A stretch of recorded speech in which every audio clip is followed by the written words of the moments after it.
channel. Ang guro kong malakas. Kabanata 2671-2680. Ang ice sculpture lion ay si Yuan Chengtian. Naniniwala si Yang Yiyan na kakayanin ito ni Tu Jingyuan. Ngayon tingnan natin kung masisira ni Tu Jingyuan ang hanay ng inscription sa pintuan ng bato ng kuweba.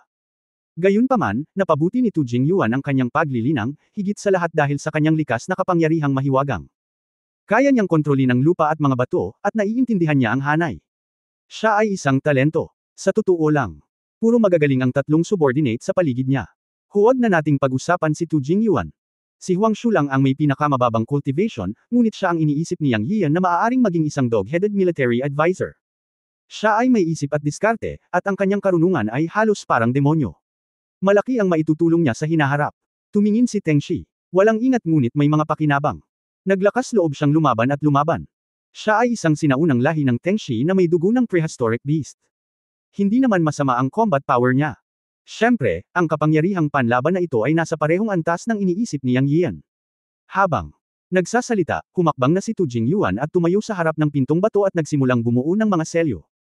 Isa-isa, ang divine power ay tumama sa batong pinto, at sa tuwing ang batong pinto ay naglalabas ng banal na liwanag at kumikislap ng ilang beses.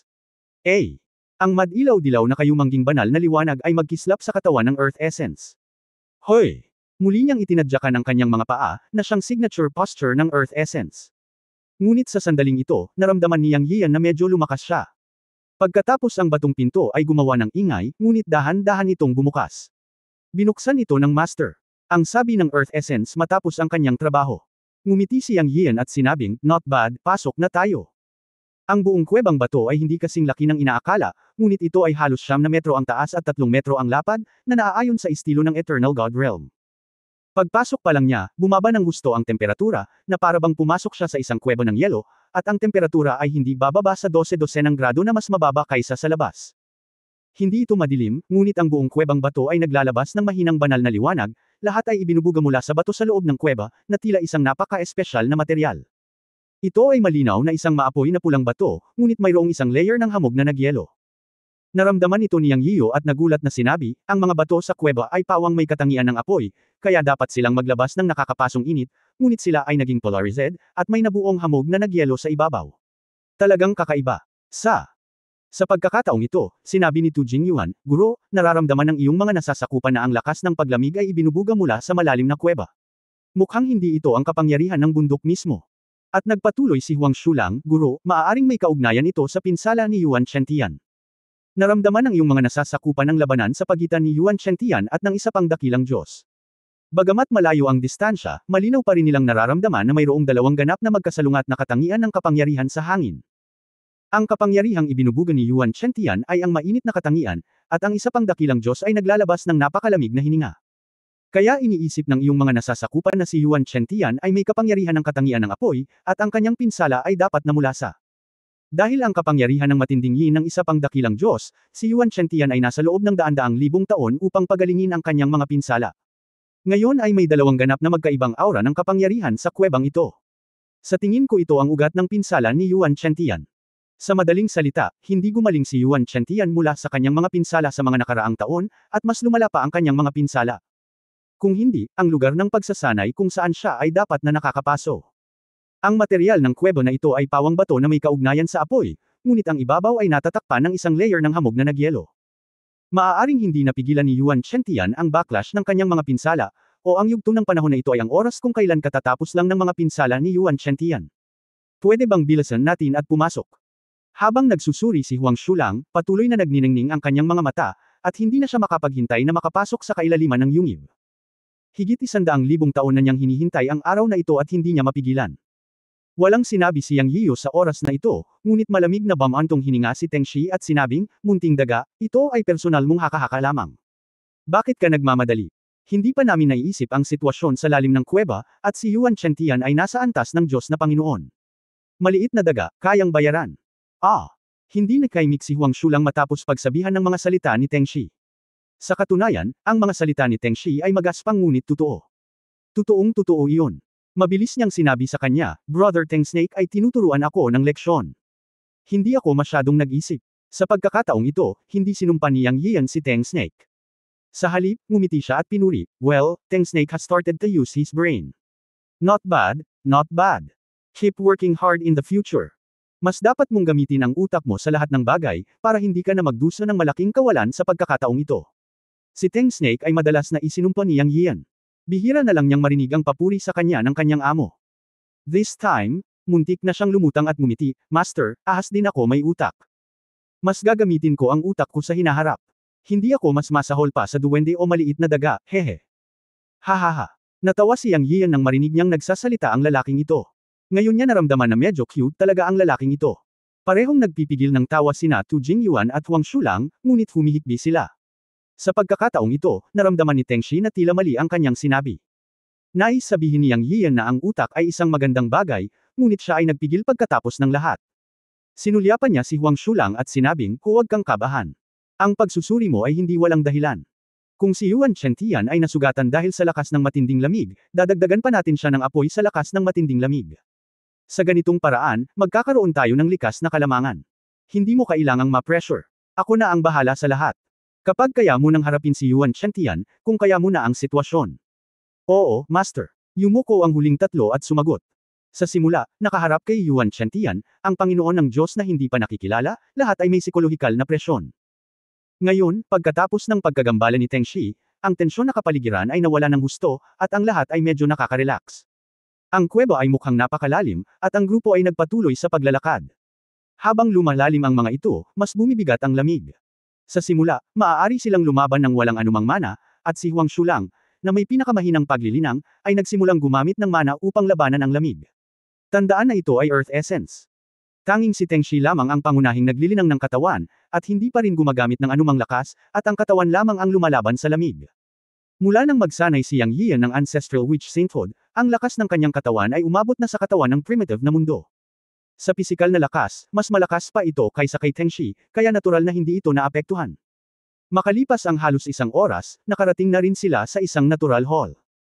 Ang natural na bulwagan ay humigit kumulang 300 metro kwadrado at ang taas ay higit sa 30 metro, ngunit ang buong bulwagan ay naging isang espasyo ng yelo. May isip kung gaano kalamag ang hangin dito. Master, doon po.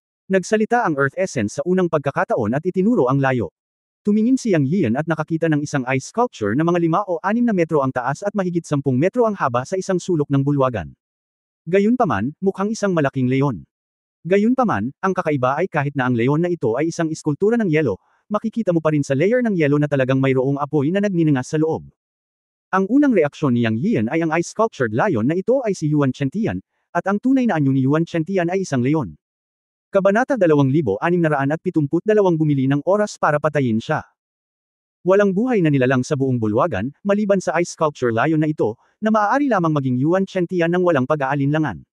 Naisip ito ni Yang Yian ngayon.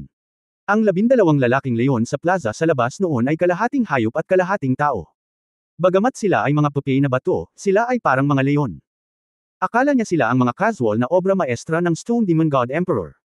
Ngayon naisip niya na sila ay mga puppet na sinanay ayon sa katawan ni Yuan Chentian. Lahat ay may bakas. Ang Stone Demon God Emperor ay ang God Emperor na umupo sa ilalim ni Yuan Chentian. Tiyak na naapektuhan siya sa anumang paraan.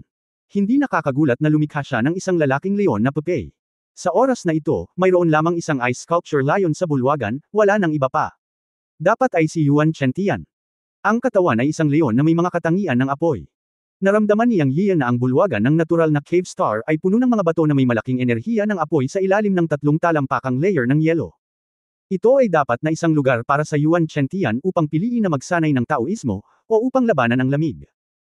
Pagkatapos ng maingat na pagmamasid, mayroong isang pool ng yelo na nagyelo sa ilalim ng ice sculpture persimmon o Yuan Chentian.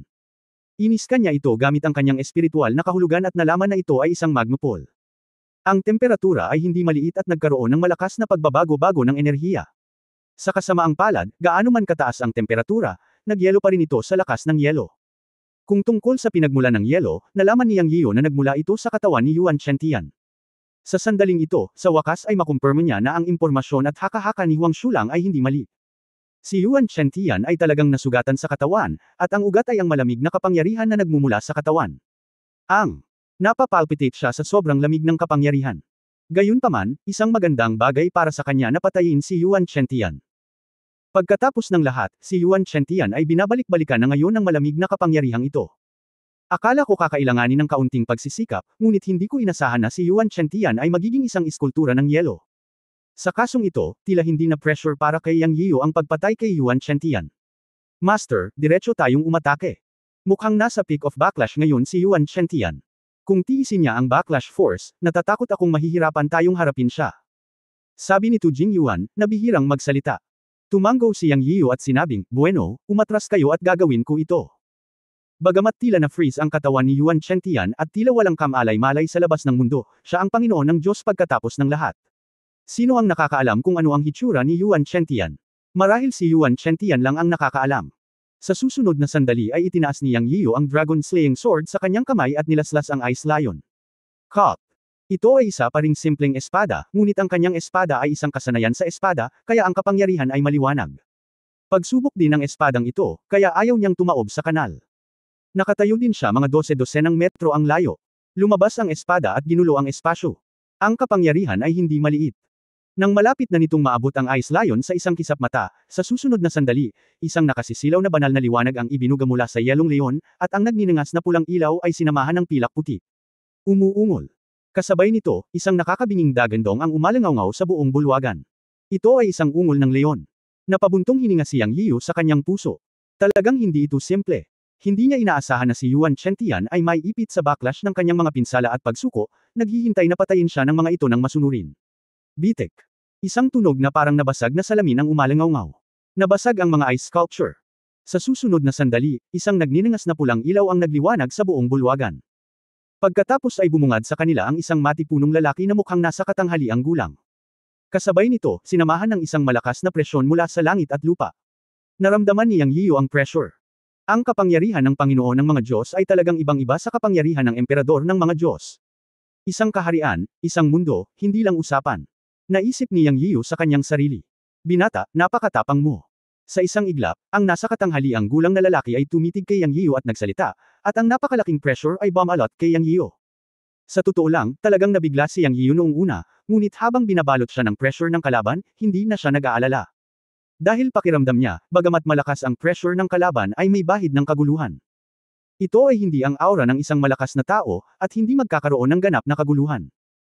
Ito ay maaaring mga hulugan lamang na ang kalaban ay talagang nasugatan, at ang pressure na ito ay dumating, at hindi siya nambobola o naantala man lang ang oras sa unang pagkakataon. Nang makita ito, tumingin si Yang Yiyu sa nasa katanghaliang gulang na lalaki, ngumisi at nagtanong, ikaw ba si Yuan Chengtian, ang Panginoon ng Sky God City? So what if it's me? Mamamatay ka kapag ginulo mo ang meditation ko. Ang pangungusap na ito ay katumbas ng pag-amin dito. Kinumpirma ni Yang Yiyu na ang Ice Sculpture Lion dati ay talagang si Yuan Chengtian, at ang orihinal na katawan ay isang leon. Natawa siya at sinabing, hindi masasabing istorbo. To be precise, nandito kami para maghayganti. Siyempre, ang punto ay kailangan naming kunin ang posisyon mo bilang Panginoon ng lungsod. Ang katawan ni Yuan Chengtian ay nanginginig sa sandaling ito, at sinusubukan niyang pigilan ang backlash ng nagyayelong kapangyarihan sa kanyang katawan. Kung talagang kikilos siya, napakasama lang ng sitwasyon. Kung hindi, bakit siya mag-aaksaya ng oras sa pakikipag-usap kay Yang Yiyu? Gusto niyang sampilan si Yang Yiyu hanggang mamatay. Ngunit ngayon ay kailangan niya ng oras upang sugpuin ang backlash ng pinsala sa kanyang katawan. Ang pinsala mula sa higit sa 100,000 taon na ang nakakaraan ay bumabagabag sa kanya hanggang ngayon. Hindi lang ito naka-recover, mas naging seryoso pa ito nitong mga nakaraang taon. Ngayon ay talagang hindi tama. Oras na para kumilos. Kailangan niyang i-delay ang oras. Nang marinig ang mga salita ni Yang Yiyu, malamig siyang bumantong hininga at sinabing, paghihiganti. Tao ka, ngunit hindi pa ako nakipag-ugnayan sa lahi ng tao. Sa katunayan, hindi niya matindaan kung kailan siya nakasakit ng isang tao. Tungkol naman sa ikalawang kalahati ng pangungusap, hindi na lang niya ito pinansin. Ang posisyon ng Panginoon ng lungsod. Biro ba ito? Ngumisi si Yang Yiyu at sinabing, Huang Shulang, sabihin mo sa kanya kung sino ka. Free text lang naman. Namumula ang mga mata ni Huang Shulang. Sa ilang salita, sinabi niya ang pagkamuhi ng kanyang asawa at mga anak na tinapakan hanggang mamatay ni Yuan Chengtian mahigit 100,000 taon na ang nakalilipas. Sa wakas, idinagdag niya na si Yang Yiyu ang aking Panginoon. Pagharap sa mga salita ni Huang Shulang, si Yuan Chengtian ay sumimangot. Hindi na niya ito maalala. Nangyari ito mahigit 100,000 taon na ang nakalilipas. Isa siyang makapangyarihang master ng Diyos noon. Paano niya maaalala ang buhay at kamatayan ng dalawang demonyong daga na kasing liit ng mga langgam? Ngunit pagkatapos ay tiningnan ni Yuan Chengtian si Yang Yiyu at naunawaan. Ang pangunahing punto ay ang taong ito, isang pit god emperor, ay dumating upang pukawin siya. Ang pangunahing punto ay ang posisyon ng Panginoon ng lungsod ng taong ito. Siya ay kusa lang naghahanap ng gulo, at dahilan lang para makatulong sa kanyang mga nasasakupan. Haha, kung gusto mong maghiganti, tingnan mo kung may kakayahan ka. Si Yuan Chentian ay humihinto pa rin sa oras. Kapag nakabawi siya at pinigilan ang backlash sa kanyang katawan, maaari niyang patayin ang mga langgam na ito gamit ang backhand. Kung gayon, subukan natin, kinusot ni Yang Yiu ang kanyang mga mata at sinabi, at bigla niyang nilaslas si Yuan Chentian gamit ang isang espada. Paanong hindi niya malalaman na humihinto si Yuan Chentian sa oras? Sa kanya naman, kapareho niya ang ideya ni Yuan Chentian. Naantala niya ang kanyang pag-atake hanggang ngayon dahil gusto niyang maramdamang mabuti ang sitwasyon sa loob ng katawan ni Yuan Chentian. Sa pag-uusap, sa wakas ay naramdaman niya ang aura ni Yuan Chentian, na talagang napakagulo. Bukod dito, siya ay isang pangunahing Diyos na master sa mga tuntunin ng paglilinang. Sinamantala niya ang sandaling ito. Natural, hindi niya bibigyan ng oras si Yuan Chentian para gumaling at sugpuin ang backlash ng kanyang mga pinsala. Sa halip, bibili siya ng oras at sasamantalahin ang backlash sa loob ng katawan ni Yuan Chentian para mawala siya. Kabanata 2673, makukulay na kaliskis ng dragon. Umuungol. Umungol si Yuan Chentian at direktang iwinagayway ang kanyang kamay, sinalubong ang espada ni Yang Yiu. Boom! Sa kapuruhan, nalutas ang espada ni Yang Yiu. Si Yuan Chentian ay puno ng hangarin na pumatay at hindi umatras kahit isang hakbang. Nagulat si Yang Yiu. Kahit na hindi niya ginamit ang kapangyarihan ng Dao Tree para pagpalain ang espadang ito rin ang pinakamalakas na pag-atake ng sword art. Hindi niya inaasahan na niresolbo ito ng casual na pagkaway ng kamay ni Yuan Chentian. Palihim niyang sinabi sa kanyang puso, ang malakas na tao sa antas ng Panginoon ng mga Diyos ay talagang pambihira. Ito ay kapag siya ay nasugatan, at siya ay isang junior lord ng mga Diyos pa rin. Kung si Yuan Chentian ay nasa kanyang tuktok, natatakot ako na mahirap magtapos ng maayos ngayon. Agad na naging alerto si Yang Yiu. Alam niyang kaharap niya ang isang malakas na lalaki na tunay na umabot sa rurok ng kanyang lakas. Hindi niya dapat ito basta-basta, kung hindi, talagang malaking kawalan siya. Pero may tiwala pa rin siyang lumaban. May napansin siyang detalye, iyon ay, pagkatapos harangin ni Yuan Chentian ang kanyang espada, bahagyang nanginig ang kanyang katawan. Bagamat saglit lamang ito, ipinakita rin ito na ang kanyang espada ay nagdulot ng kaguluhan kay Yuan Chentian at maaaring magdulot ng banta kay Yuan Chentian. Anak, hinahanap mo si kamatayan. Galit na galit si Yuan Chentian. Naiintindihan din niya na maaaring pumasok ang batang ito at magdulot ng gulo sa kanya. Alam niya siguro na siya ay nasugatan, kaya siya ay dumating upang hamanin siya bilang isang God Emperor. Alam niya iyon. Dahil hindi na maantala ang susunod na labanan, kailangan itong malutas ng mabilis. Kung hindi, mas matagal itong naantala, mas hindi kanais-nais para sa kanya. Ang kanyang mga mata ay dilat na dilat, nagniningning na may gininto ang liwanag, nakatitig kay Yang Yiu.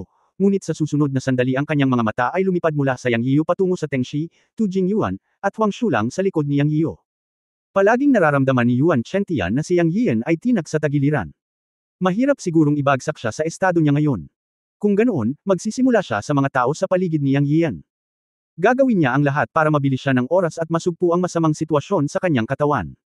Pagkatapos ay maaari niyang patayin ang mga langgam na ito ng paisa-isa.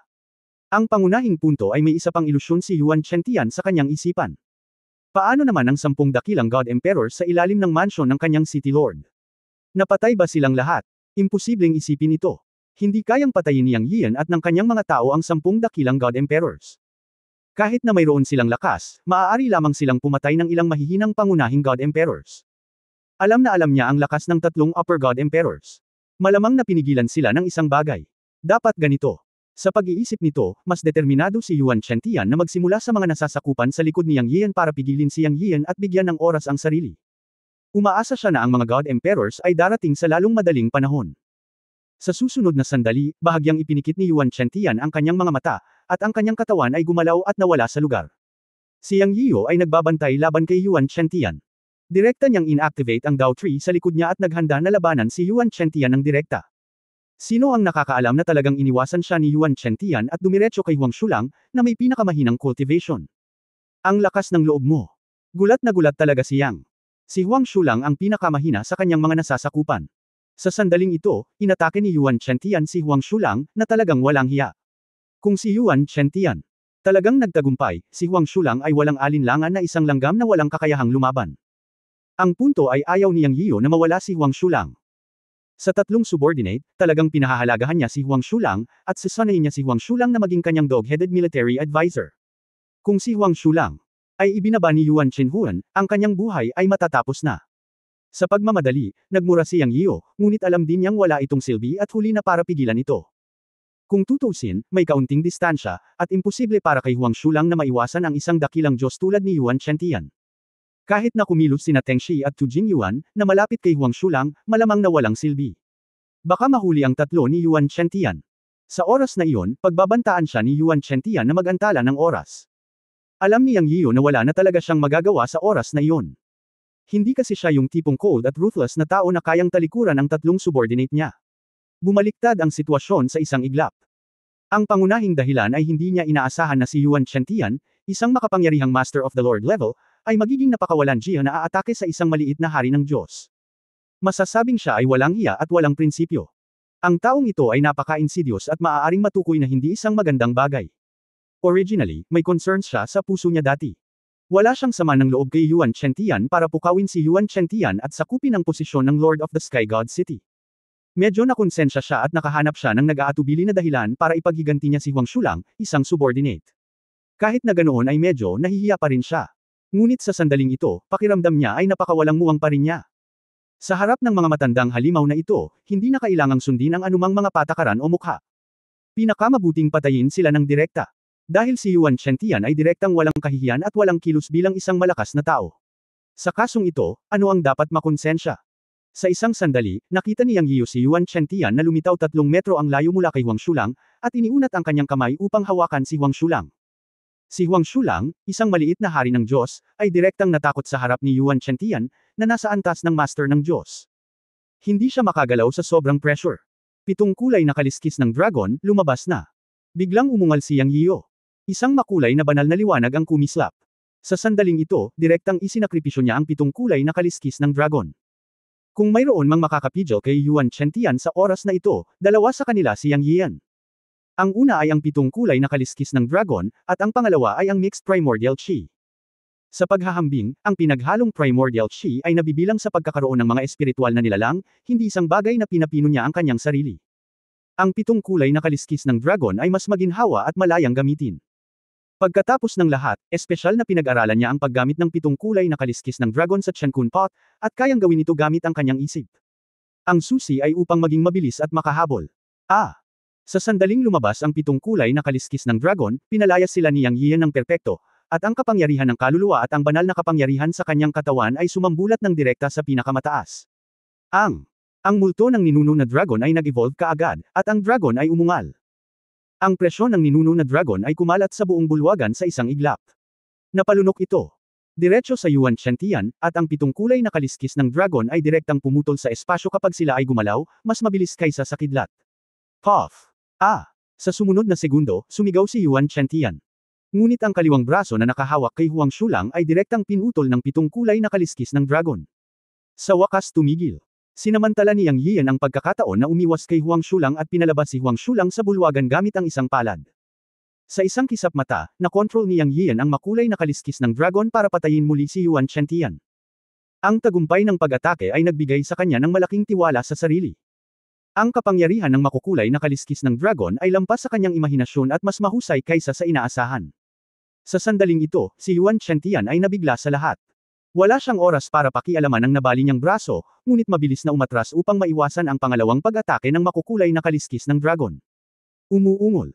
Ang dagandong ng leon ay yumanig sa kalangitan, at ang buong katawan ni Yuan Shentian ay nagniningning, at siya ay agad na naging orihinal na anyo. Isang nagninangas na pulang leon na may taas na 5 o 6 na metro at may haba ng katawan na higit sa 10 metro ang lumitaw, na may mga inscription na kumikislap sa katawan nito. Umuungal ito at pumutol ng agos ng enerhiya at iniluwa, dumiretso sa makulay na kaliskis ng dragon. Nagkabanggaan sila agad. Boom! Isang nakakagulat na tunog ang narinig. Ang nakakasilaw na liwanag ay sumabog, at ang mga pagbabago sa enerhiya ay nasira ang espasyo at mabilis na kumalat. Kasabay nito ang malakas na pagyanig ng buong kuweba, nalaglag ang malalaking tipak ng bato, at nabasag ang lupa. Nagsimula itong bumagsak kaagad. Umuungol. Umungol si Yuan Shentian at sumugod sa kalangitan. Nanginginig ang buong katawan ni Yang Yiu, at ang kanyang makukulay na kaliskis ng dragon ay tumalbog. Nilabanan ni Yuan Shentian at niresolba ang pag-atake, ngunit diretso siyang lumabas ng bundok.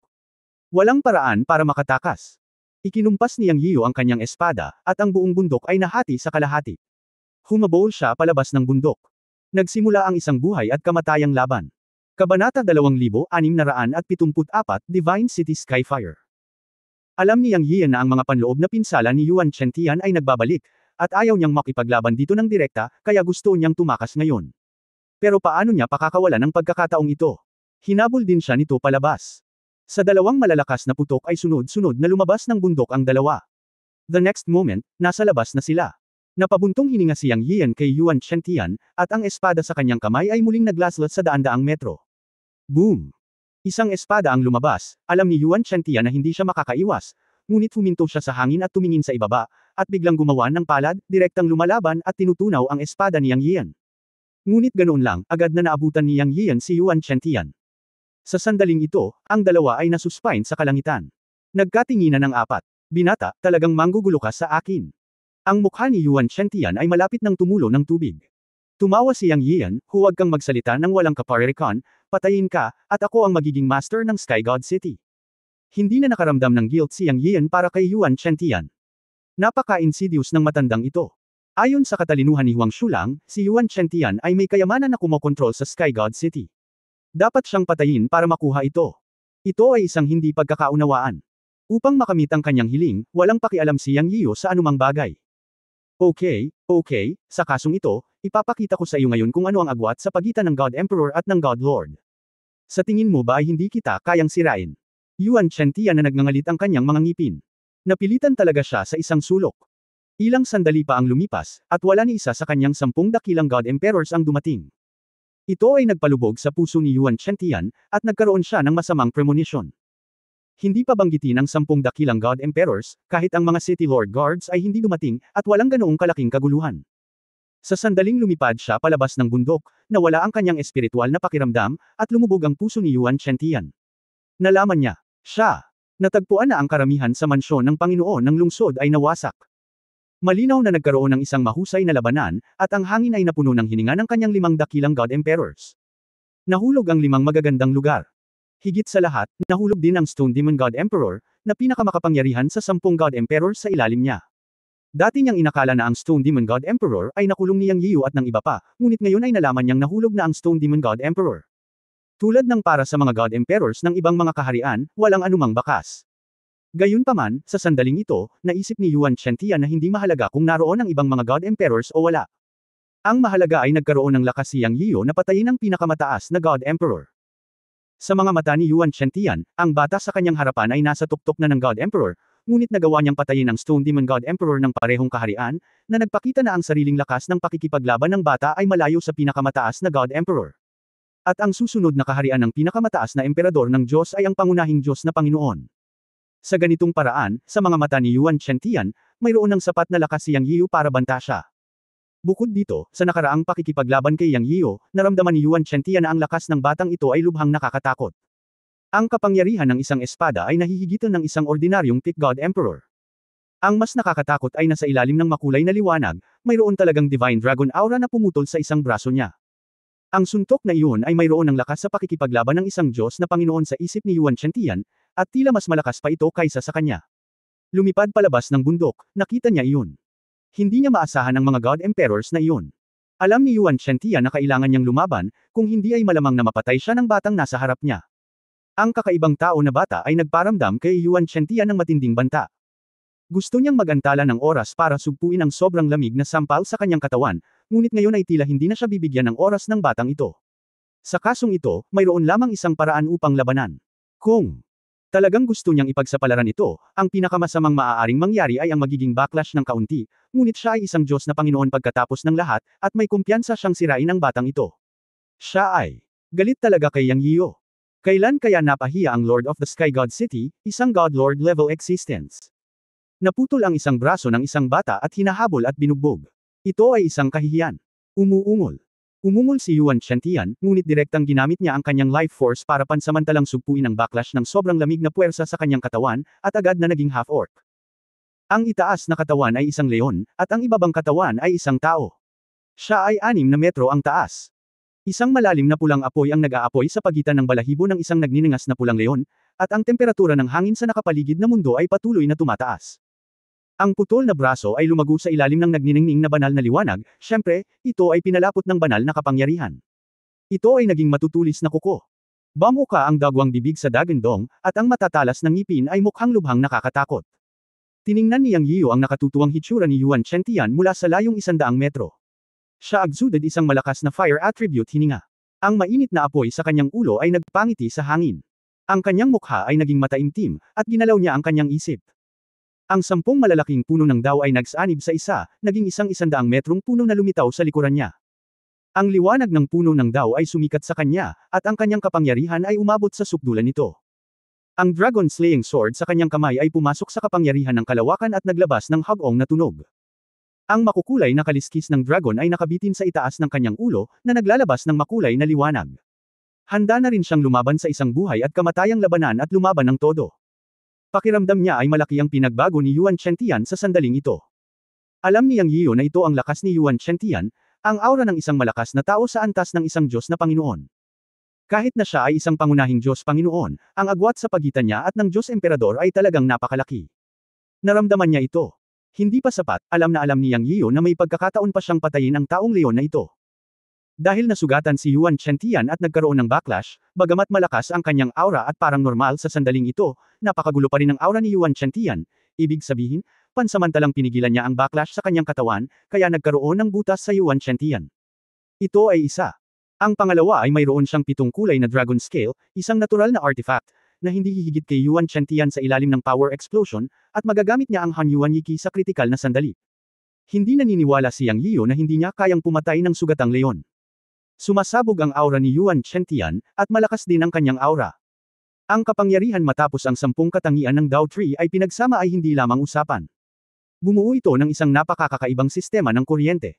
Ang pangunahing punto ay ang bonus na kapangyarihan ng Dao Tree ay maaaring magkaroon ng epekto sa Yuan Shen. Ang dalawa ay nahulog sa isang maikling kalmado. Sa isang tiyak na sandali, lumipat sila sa isang iglap. Umuungol. Patayin. Sa itaas ng langit, sabay na sumugod sina Yuan Chengtian at Yang Yiyu patungo sa isa't isa. Cut! Naglaslas si Yang Yiyu gamit ang kanyang espada at buong lakas na tumayo. Nabasag ang buong espasyo, at si Yuan Chengtian ay hindi rin vegetarian. Siya ay umungal at inihampas ang isang kuko kay Yang Yiyu. Sa isang iglap, 100 metrong pulang apoy ang bumubuo ng isang matalim na kuko at direktang sumalubong sa espada ni Yang Yiyu. Boom! Magkasamang nag-away ang dalawa sa langit, at isang nakakagulat na tunog ang lumabas.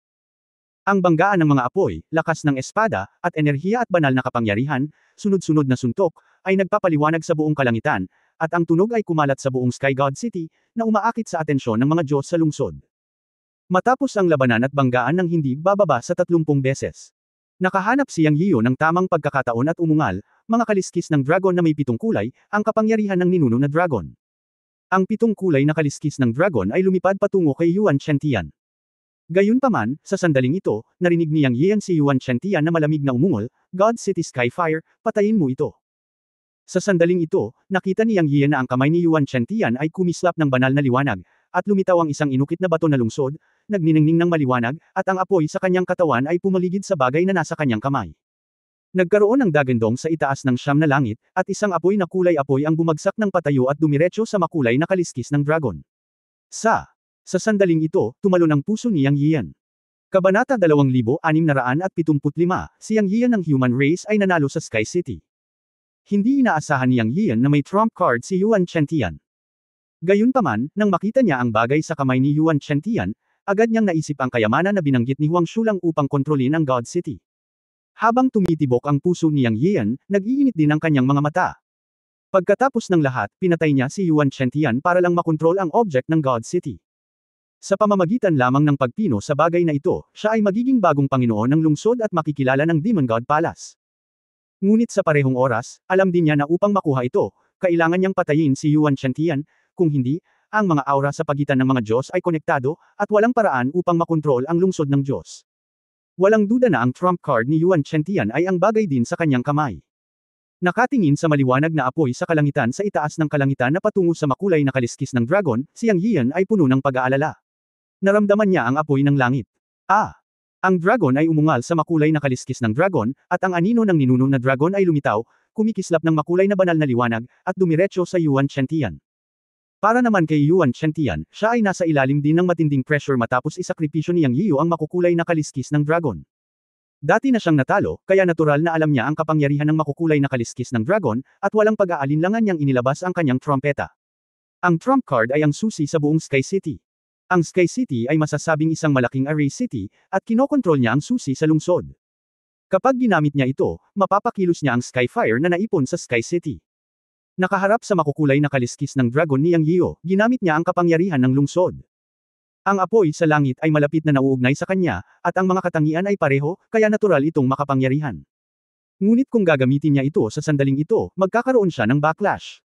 Ngunit walang paraan. Talagang hindi siya sigurado kung kaya niyang labanan ang makulay na kaliskis ng dragon ni Yang Yiyu. Ang kapangyarihan ng makulay na sukat ng dragon na ito ay makakamit lamang niya gamit ang kapangyarihan ng kanyang sariling lungsod na pino sa kanyang katawan. Sulit itong mag-backlash ng isang beses. Dahil alam ni Yuan Chengtian na sapat na ang kapangyarihan ng Skyfire ng lungsod para patayin ang taong lalaki. Pagkatapos ng mahabang pakikipaglaban, inuubos lang niya ang lakas ni Yang Yian. Kapag ang apoy sa kalangitan ay nag-apoy, maaari nitong ubusin ang banal na kapangyarihan.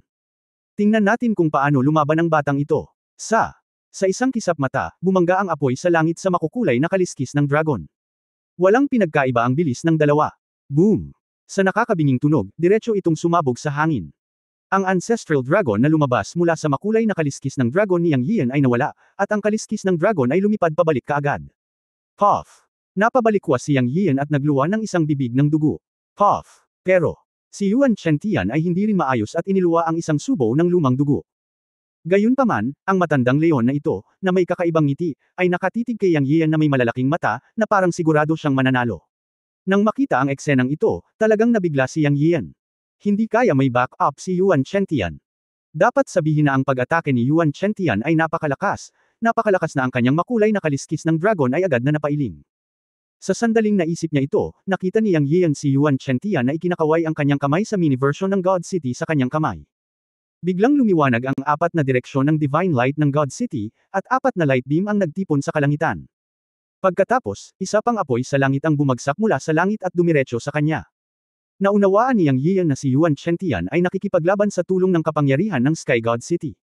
Sa katunayan, sa oras na ito, kahit sino ay maaaring manginig sa kanilang mga puso. Ang pinakamalakas na pitong kulay na kaliskis ng dragon ay tumalbog pabalik. Nang dumating ang ikalawang apoy sa langit, paano nila malalabanan? Para kay Yang Yian, hindi siya isang ordinaryong tao. Sa katunayan, sa unang laban, tila ang pitong kulay na kaliskis ng dragon ay na-counter-attack ng Skyfire ni Yuan Chengtian, at samuka din siya ng dugo. Ngunit huwag kalimutan na si Yuan Chengtian ay nagsuka rin ng dugo. Tanging si Yang Yian lang ang nakakaalam na pareho lang ang dalawa. Ang God City Skyfire ng iyong Yuan Chengtian ay malakas at maaaring pumutok sa pangalawang pagkakataon. Hindi kaya ang pitong kulay kung kaliskis ng dragon? Biro, kailan lang walang kakayahan si Yang? Kung wala siyang mababang profile at kumpiyansa, hindi sana siya pupunta kay Yuan Chengtian. Tama, sa sandaling ito, tila si Yuan Chengtian ang may control sa City of Godfire, at ang kanyang momentum ay napakalakas. Inilunsad din niya ang pangalawang pag-atake ng Skyfire sa isang iglap, at si Yang Yiyu ay nasa mahinang posisyon. Pero, si Yang ay hindi isang ordinaryong God Emperor. Ang kanyang pitong kulay na kaliskis ng dragon ay hindi man lang nasira, ngunit napabalik lamang. Sa pagharap sa ikalawang pag-atake ni Yuan Chengtian sa Skyfire, hindi natakot si Yang Yiyu. Sa halip, pinaikit niya ang kanyang mga mata at sinabi sa kanyang sarili, nagpapakita ka rin. Ikaw, sa kanyang bibig ay talagang tumutukoy sa Han Yuan Yiki, ang huling trump card sa kanyang katawan. Sa sitwasyon ngayon, alam ni Yang Yiyu na ang kanyang pitong kulay na kaliskis ng dragon at ang City of Godfire ni Yuan Chengtian ay magkapantay. Sa ilalim ng parehong kapangyarihan, ang anumang pagpapabuti ay hindi maiiwasang maging trahedya sa kabilang partido. Sa sandaling ito, ginamit niya ang Han Yuan Yiki, na isang ganap na pagtabingi ng balanse, na handang patayin si Yuan Chengtian sa isang suntok. Dahil alam niyang maaaring napakasama ng sitwasyon sa loob ni Yuan Chengtian. Hanggat lumabas si Han Yuanqi, tiyak na pipigilan nito ang kapangyarihan ni Woshan at papatayin si Yuan Chengtian. Nakangiting bamulong si Yang Yiyu sa kanyang sarili, Han Yuanqi. Sa susunod na sandali ay muli niyang pinaandar ang makukulay na kaliskis ng dragon at dumiretso upang salubungin ang makalangit na apoy ni Yuan Chengtian. Kasabay nito, ang Dragon Slaying Sword sa kanyang kamay ay tumatakbo, at ang kapangyarihan ng Dao Tree ay idinagdag, at ang Han Yuanqi ay isinama sa Dragon Slaying Sword ng tahimik. Cut! Sa isang dagandong, hinampas niya ng espada si Yuan Chengtian. Haha, anak, hindi ako masasaktan ng iyong sword energy. Sa pagharap sa ganting atake ni Yang Yiyu, nginisya ni Yuan Chengtian. Sa kanyang mga mata, ang pinakamalakas na pag-atake ni Yang Yiyu ay ang makukulay na kaliskis ng dragon, ngunit mayroon siyang patuloy na supply ng makalangit na apoy, na maaaring ganap na matuno ang kapangyarihan ng makukulay na kaliskis ng dragon. Sa halip, naisip niya na ang makalangit na apoy ay tatakbo at lalamunan si Yang Yiyu hanggang sa mamatay.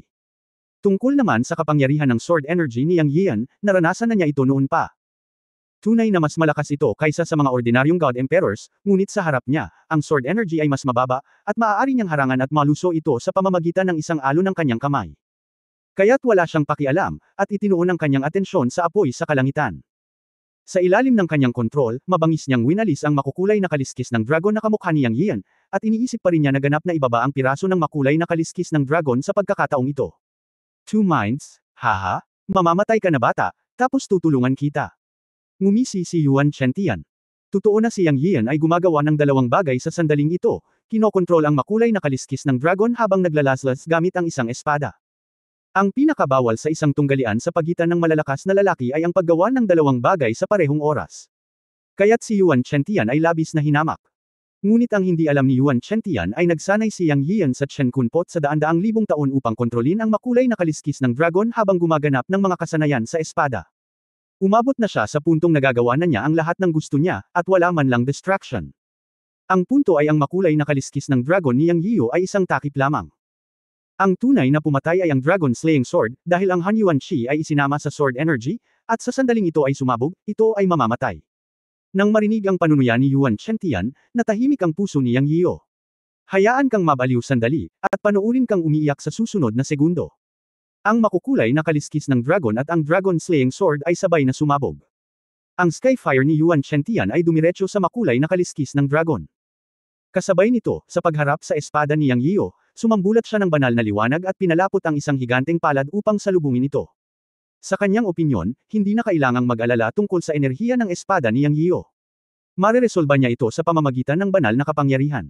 Ang susi ay ang makukulay na kaliskis ng dragon, kaya itinuon niya ang lahat ng kanyang atensyon sa makulay na kaliskis ng dragon. Nagharap ang magkabilang panig. Boom! Sumabog ang apoy sa kalangitan at kaliskis ng dragon. Ang makukulay na kaliskis ng dragon ni Yang Yiyu ay tumalbog. Muli, si Yuan Chentian ay tumawa sa kanyang puso sa sandaling ito, ngunit hindi na siya makatawa sa susunod na sandali. Sa halip, nanlaki ang kanyang mga mata at napasigaw siya sa takot. Paano magagawa? Ikan-away ni Yuan Chentian ang kanyang kamay at sabay na hinarang ang sword energy ni Yang Yiyu, ngunit hindi niya inaasahan na may mali sa sandaling makipag-ugnayan siya. Ang espadang ito ay biglang pumutok ng walang kapantay na hininga, na nalampasan ang kapangyarihan na nakita niya sa kanyang buhay, at nabasag ang kanyang palad sa isang iglap. Sa sumunod na segundo, ang enerhiya ng espada ay umihip sa gitna ng kanyang mga kilay, at biglang nawalan ng malay si Yuan Chentian. Bago siya matapos magsalita, may nakitang marka ng dugo sa mga kilay ni Yuan Chentian, at siya ay ganap na patay, at ang kanyang katawan at kaluluwa ay nalipol. Puff! Muling dumura si Yang Yiyu ng isang subo ng dugo, at ang makulay na kaliskis ng dragon ay nakagat pa rin pabalik ng apoy sa kalangitan ni Yuan Chentian, ngunit sa pagkakataong ito ay tumawa siya at sa wakas ay napatay si Yuan Chentian. Nawala ang apoy sa kalangitan sa itaas ng abot tanaw. At isang putok ng 1 pulgada ang lumitaw sa mga kilay ni Yuan Chentian, at ang kanyang buhay at kaluluwa ay direktang naglaho. Alam ni Yang Yiyu na ito ang kredito ni Han Yuan Yiki. Ang Han Yuan Shi na isinama sa Sword Energy ay sa wakas ay sumabog sa isang iglap, sinira ang katawan at kaluluwa ni Yuan Chentian. Ito ang resulta ng kawalang ingat ni Yuan Chentian, o hindi niya kailanman mauunawaan hanggang sa kanyang kamatayan na si Yang Yiyu ay may higit na kapangyarihan ng Han Yuan Shi. Pinagmamasdan ng katawan ni Yuan Chentian na bumagsak mula sa hangin, pinunasan ni Yang Yiyu ang dugo sa gilid ng kanyang bibig, sinira ang buong Sky God City, at hindi mabilang na mga Diyos sa di kalayuan ang nanunood sa labanang ito. Gamit ang isang kaway ng kamay ni Yang, ang mini na bersyon ng God City sa kamay ni Yuan Chentian ay dumating sa kanyang kamay. Nakuha niya ang susi upang makontrol ang Sky God City, at sinabi sa isang dumadagandong na boses, mula ngayon, ako, si Yang Yiyu ng sangkatauhan, ang papalit sa Sky God City. Umalangaw-ngaw ang boses sa bawat sulok ng Sky God City. Kabanata 2676 na sulit ba ito? Pino ni Yang Yiyan ang mini na bersyon ng God City sa isang iglap, at agad niyang naramdaman ang lahat. Lahat ng bagay sa buong Sky God City ay lumitaw sa kanyang isipan. Sa katunayan, ang mini na bersyon ng God City ay isang susi. Ang Sky God City ay isa ring pormasayon. Ang 4 na pintuan ay ang mga mata ng Yin at Yang, na patuloy na tumatakbo, hinihigop ang kapangyarihan ng langit at lupa, at naging banal na apoy. Ang banal na apoy ay naging mas mataas na kapangyarihan ng makalangit na apoy. Ito ay talagang medyo nakakalito. Nakakita si Yang Yian ng isang sorpresa na pagkatapos na kontrolin ang susi ng God City na ito, hindi lamang siya makakakuha ng makalangit na apoy. Matapos ang kayamanan na ito ay inalagaan sa katawan, maaari nitong patuloy na makuha ang kapangyarihan ng katangian ng apoy sa mundo, na maaaring makamit ng 2 beses ang resulta sa kalahati ng pagsisikap para sa mga Diyos na nagsasanay ng kapangyarihan ng katangian ng apoy. Ang eksklusibong pangangatawan ng katangian ng apoy ay ang pinakamahusay, ngunit para kay Yang Yian, hindi ito umiiral, dahil siya mismo ay may napaka-espesyal na pangangatawan, at ang katangian ng apoy ay isa lamang sa kanila. Sa pamamagitan ng susi sa banal na lungsod na ito, para sa kanya, ang kapangyarihan ng paglinang ng mga katangian ng apoy ay maaaring maging kasing lakas ng iba pang malalaking puwersa. Kahit na hindi siya umasa sa makalangit na apoy na naipon sa Sky Divine City, maaari niyang linangin ang banal na apoy sa kanyang katawan hanggang sa antas ng makalangit na apoy. Sa sandaling ito, ang mga Diyos ng buong Sky Divine City ay nagulat. Sa hindi inaasahang pagkakataon, binago ng Sky Divine City ang may-ari nito sa isang kisap mata. Ang maalamat na Panginoon ng lungsod ay nasa pag-iisa ng higit sa 100,000 taon. Ngayon, isang lahi ng tao ang pumasok sa mansyon ng City Lord at direktang pinilit ang City Lord na si Yuan Chentian na palabasin. Matinding labanan ang dalawa, at pinatay niyang Yiu si Yuan Chentian at pumalit sa kanyang lugar bilang Panginoon ng Sky Divine City. Ang malaking pagbabagong ito ay namangha sa mga Diyos ng buong Sky Divine City. Gayunpaman, para sa mga Diyos na ito na naninirahan sa Sky Divine City, hindi mahalaga kung sino ang magiging Panginoon ng lungsod, dahil lahat sila ay nagbigay ng mga banal na bato upang manirahan at linangin sa banal na lungsod na ito, kaya wala silang anumang pakiramdam na kabilang kay Yuan Chentian. Ano? Nagulat ang lahat na si Yang Yiu ang talagang pumatay kay Yuan Chentian. Para sa publiko, hindi mahalaga kung sino ang Panginoon ng lungsod, basta't hindi sila itataboy. Bagamat ang Tiancheng Divine City ay nangangailangan ng mga banal na bato, ito ay mas ligtas. Ang labas ng Eternal Divine Realm ay isang nakakatakot na mundo. At least ligtas ang lahat dito. Sa sandaling ito, nakikinig kay Yang Yiu na nagsasabi na siya ang magiging City Lord ng Sky Divine City, na tahimik ang buong Sky Divine City. Ang pagbabago ng pagmamayari ng Sky Divine City ay may maliit na epekto sa mga Diyos ng lungsod. Malinaw din si Yang Yiu tungkol dito. Kailangang ibigay ng lahat ang mga banal na bato, kaya walang dapat tumalon para ipaghiganti si Yuan Chentian. At saka, walang naglalakas loob na magsabi ng kahit ano. Ipinakita na ng kanyang lakas na napatay niya si Yuan Chentian, na nasa antas ng Divine Lord. Isa na itong deterrent. Pagkatapos ng isang paghinto, muling nagsalita si Yang Yian, mula ngayon, lahat ng mga Diyos sa God City na nagbigay ng Godstone sa City Lord's Mansion ay hindi magiging exempted. Sa hinaharap, ang Sky God City ay ganap na magbubukas.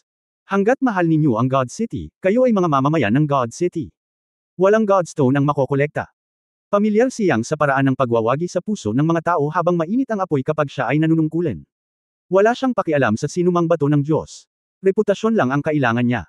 Ikalat ang reputasyon ng kanyang pagiging Lord of the Sky God City. Kapag ang Demon God Dao Palace ay nagdaos ng Dao Palace Conference, natural na hahanapin nila siya. Sa ganitong paraan, nakumpleto ang unang hakbang ng plano. Matapos lumabas ang mga salitang ito, agad na sumabog ang mga Diyos ng buong God City. Siyempre masaya sila. Sa buong kasaysayan, ibinigay ng lahat ang bato ng Diyos sa mansyon ng City Lord.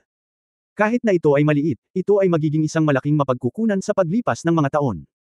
Ngayon direktang inihayag ni Yang Yian ang exemption ng Godstone, paano sila hindi magiging masaya? Doon ay maraming talakayan, ngunit lahat ay mabuti. Maya-maya, may sumigaw ng slogan na, "Mabuhay ang Panginoon ng lungsod," na isang magandang bagay para sa lahat.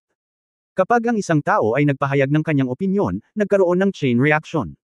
Sa wakas ay lumitaw ang mga boses na matatag na sumuporta kay Yang Yian na maging bagong Panginoon ng lungsod. Nang marinig ang mga boses na ito, sa wakas ay ngumiti si Yang Yian, at ang kanyang layunin ay nakamit. Sa isang tiyak na sandali, ang mga mata ni Yang Yian ay nakapikit, ngunit siya ay tumingin patungo sa hilagang gate ng Sky God City. Master, ang pinuno ng City Lord's Mansion. Nakatakas sila. Master, habulin ba natin sila? Sa oras na ito, lumipad si Huang Shulang, Teng Shi, at Tu Jingyuan. Matagal na silang nakalabas sa bundok. Natural na nakita ito ni Yang Yian, ngunit itinaas niya ang kanyang kamay at sinabing, "Kalimutan mo na ito, hayaan mo sila." Sinasabi na hanggat mayroon siyang isang iniisip, maaari niyang kontrolin ang susi ng God City upang isara ang gate ng lungsod at iwanan ang pinuno ng City Lord's Mansion at ang kanyang grupo, ngunit sa kabaligtaran, ito ay hindi kailangan. Dahil nakamit na ang kanyang layunin, ayaw niyang patayin ang mga Diyos, at wala siyang hinanakit sa pinuno. Ang pagiging mapangunahan ni Huang Shulang upang sugpuin ang Beast Tide na may 2 middle-level na resort at daan-daang mga gwardya ay nagpakita na mayroon pa rin siyang responsibilidad at walang puot. Nang makita ang pinuno na direktang pinamumunuan ang mga tao palabas ng lungsod, sinundan sila ni Yang Yian.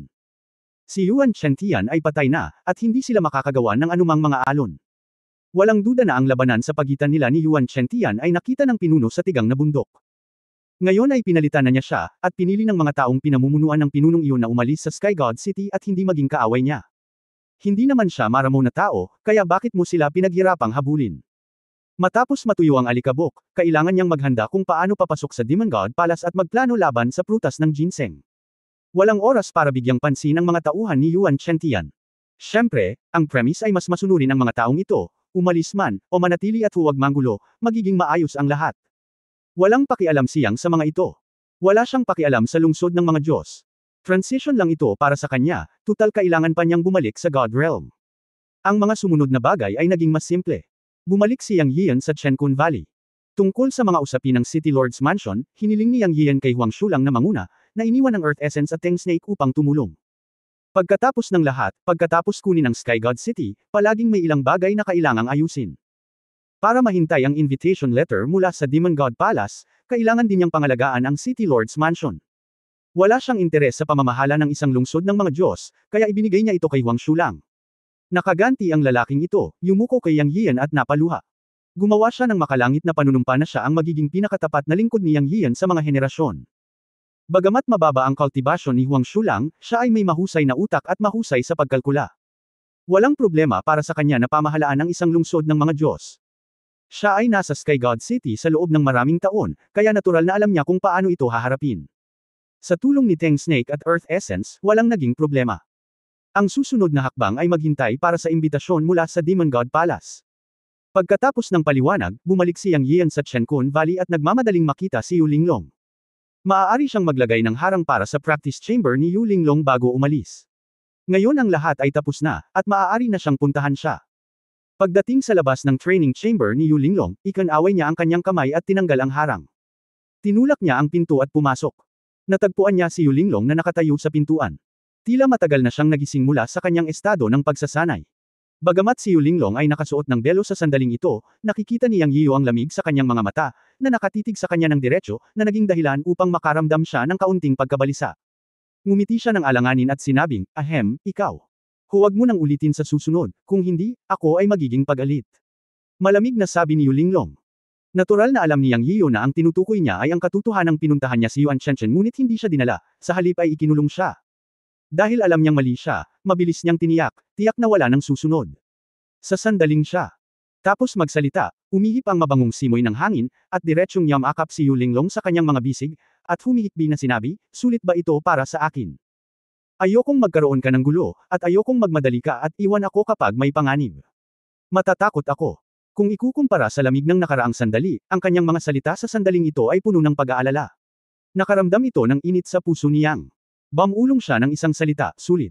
Kabanata 2677 Pag-alis sa Demon God Palace. Pareho silang nag-aalala sa isa't isa at nagmamalasakit sa isa't isa. Ang lahat ay maliwanag. Nagawa ito ni Yang Yiyo.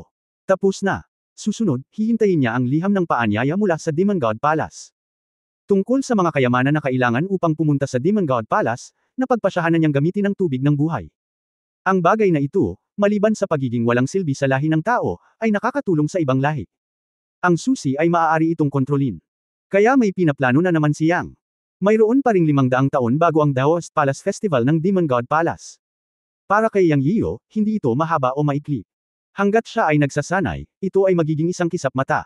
Kapag hindi siya nagsasanay, nakakatamad, at magiging mahaba iyon. Gayunpaman, mayroon siyang sariling plano para sa susunod na schedule.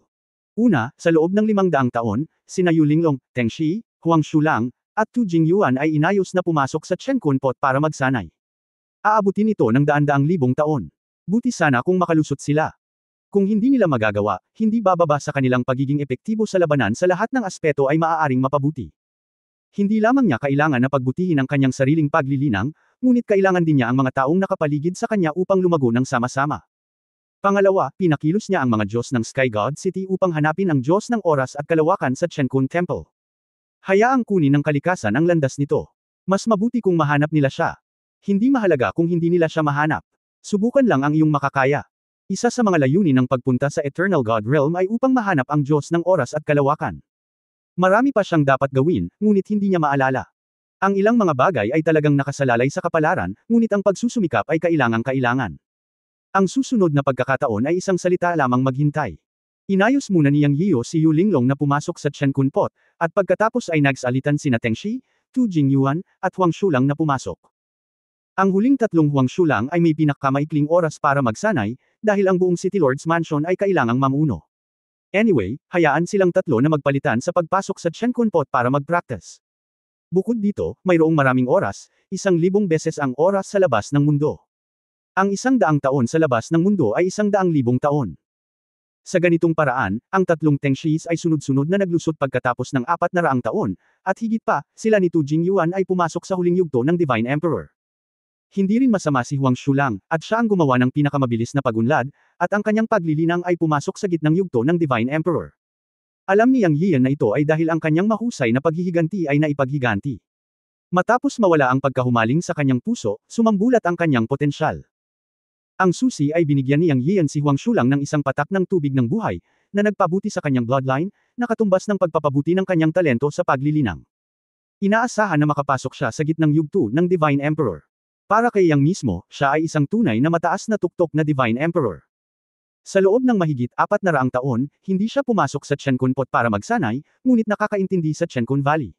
Sa kasamaang palad, sa huli ang antas ng paglilinang, mas mahirap maabot ang antas ng Diyos Panginoon. Ito ay hindi isang bagay na maaaring masira sa pamamagitan ng paglilibing ng iyong ulo sa paglilinang. Ang bottleneck ng cultivation ay natigil sa antas ng malaking pass, at hindi siya nakapasok sa antas ng Diyos na Panginoon. Gayunpaman, hindi nagmamadali si Yang Yiyan.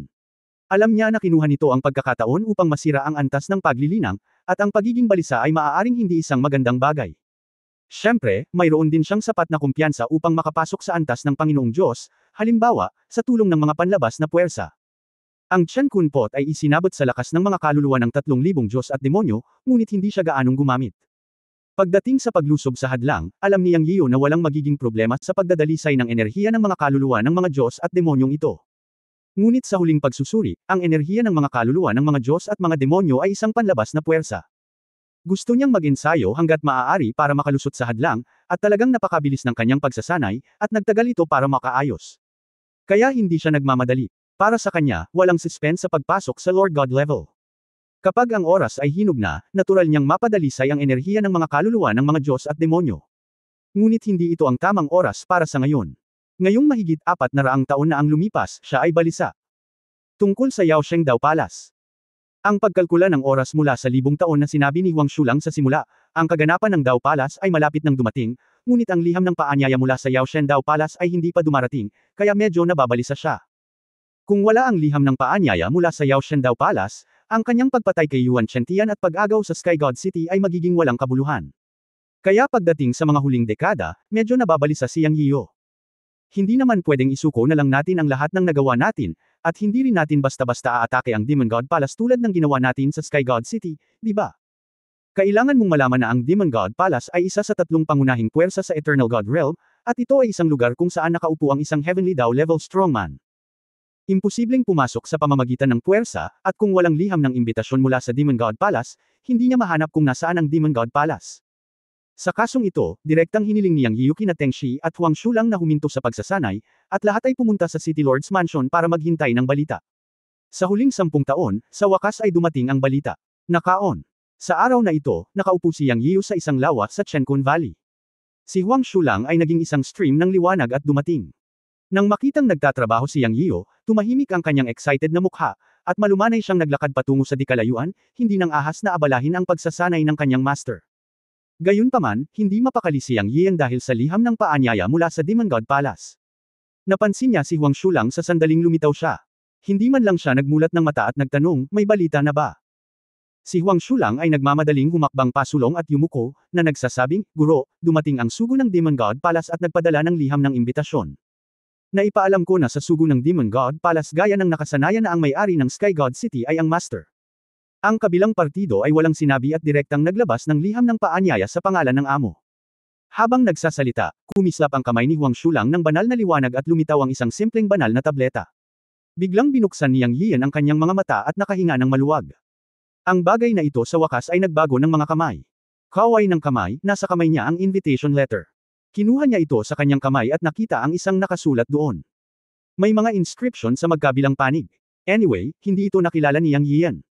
Gayunpaman, sinabi ni Huang Shulang sa gilid, Guru, ang harap ay isang salitang, Yao, na kumakatawan sa Yao Shendao Palace, at ang likod ay isang salitang, Tian, na kumakatawan sa Sky God City. Ang iyong pangalan ay nakatala dito, na kung saan ay ilang mga talaan ng impormasyon. Hanggat ang Yuan Shen ay tumitingin dito, makikita mo ang ruta patungo sa Yao Shendao Palace. Iniskan ito ng Yuan Shen ni Yang Yian at isa nga itong guide map. Ang Yao Shendao Palace ay 1,000,000 milya ang layo, ngunit ito ay pumasok sa prehistoric sea, sa isa sa mga isla, ngunit ito ay pasukan lamang. Dahil may invitation letter, 10 taon na lang ang natitira. Agad na iniutos ni Yang Yian, alalahanin sina Teng Shi at Tu Jingyuan, aalis na tayo. Ang 1,000,000 milya ang layo ay isang mahabang paglalakbay. Ang pangunahing bagay ay magkakaroon ng ilang mga mapanganib na lugar sa daan. Natatakot akong mag-aksaya ng oras, kaya kailangan kong pumunta ng maaga. Oo, Master. Agad na umalis si Huang Shulang para hanapin sina Teng Shi at Tu Jingyuan, at para bumalik din para manirahan sa City Lord's Mansion. Sa nakalipas na 400 taon, sa ilalim ng kanyang maingat na pamamahala, ang City Lord's Mansion ay nagkaroon na ng bagong sistema ng bantay at nag-recruit ng 3,000 gwardya. Inilabas ni Yang Yiu si Yulinglong mula sa Chenkun Pot at inakay siya palabas ng Chenkun Valley. Bagamat hindi pa rin gumagaling si Yulinglong pagkatapos ng mahigit 400 taon ng pagtatanim sa Chenkun Pot, marami na siyang natamo. Nang makita siya ni Yang Yiu, naramdaman niyang malaki ang ipinagbago ng ugali ni Yulinglong. Napakabigat, parang malalim na tubig na mahirap makita. 300 gwardya ang naghihintay sa labas ng lambak. Ito ay mga gwardya na maingat na pinili ni Huang Shulang. Ang bawat isa sa kanila ay umabot na sa antas ng isang Diyos na Panginoon, at isang katlo ay nasa antas ng isang Diyos na hari. Kumunot ang noo ni Yang Yiu nang makita ang mga gwardya na ito at nagtanong, ano ang ginagawa mo? Tanong niya kay Huang Shulang. Gusto niyang maging low-key at tahimik kapag naglalakbay, at ayaw niyang gumawa ng malaking kaguluhan. Nanginginig ang buong katawan ni Huang Shulang, ngunit may nasabi siyang matigas na pangitaas na labi, na nagpapahinga sa mga kilay ni Yang. Kabanata 2678, Poisonous Miasma Field. Ang Poisonous Miasma Field na si Huang Shulang ay nagsabi, Guro, bakit hindi mo sila isama? Sa walang hanggang banal na mundong ito, lahat ng mga Diyos, malaki man o maliit, maging sila ang mga Panginoon ng isang panig o ang malalaki at makapangyarihang mga pamilya, lahat ay nagmamalasakit sa hitsura. Kung magdadala tayo ng mas kaunting tao, tayo ay minamaliit. Ang pagdadala sa mga taong ito ay makapagliligtas sa atin mula sa hindi kinakailangang problema. Anyway, hindi namin inaasahan na may gagawin sila. Mabuti na lang magpatakbo. Bilang karagdagan, ang Master ay ngayon ang City Lord ng Sky God City. Kung hindi tayo magdadala ng ilang gwardya, maghahinala ang mga tao at tayo ay puntiryahin. Ayaw isama ni Yang Yiu ang mga tao dahil sa gulo, ngunit pagkatapos marinig ang sinabi ni Huang Shulang, ito ay totoo. Saan mang mundo, ang sinumang matalinong nilalang ay dapat mayroong 1 o 2 tao na mababa ang tingin sa iba. Kung hindi siya nagsama ng mga tao para magpakitang gilas, baka murahin siya at mabuli. Hindi siya takot sa gulo, kundi gulo. Kumunot ang noo niya at sinabing, nag-iisip ka pa rin. Pagkatapos ay isama mo sila. Pinagtibay ni Yang Yian ang kaayusan ni Huang Shulang, at pagkatapos ay nagtanong, nakaayos na ba ang City Lord's Mansion? Sa pag-uulat sa Master, ang lahat ay nakaayos na. Mangyaring magtiwala. Mayroong 3,000 bantay na nagbabantay sa Sky God City, at walang mangyayari. Sabi ni Huang Shulang. Okay, pinaghirapan mo. Ayusin natin at umalis na tayo. Oo, Master. Matapos maging Panginoon ng lungsod ng Sky God City, maaari na ngayong direktang lumabas ng lungsod si Yang Yian. Maaari siyang lumipad mula sa langit nang hindi dumaan sa tarangkahan ng lungsod. Ito ang kaginhawaan ng pagkakaroon ng susi sa lungsod ng Diyos. Kaya't isinama niya sina Teng Shi, Huang Shulang at Tu Jingyuan, at iniwan silang lahat upang bantayan ang tarangkahan. Hindi siya nag-aalala na may mangyari sa Shenzhen City, dahil nasa kamay niya ang susi at walang sinuman ang maaaring kumuha nito. Ang grupo ay lumipad palabas ng Sky God City sa isang makapangyarihang paraan. Sina Yang Yian at Yulinglong ay sumakay sa likod ng Teng Shi.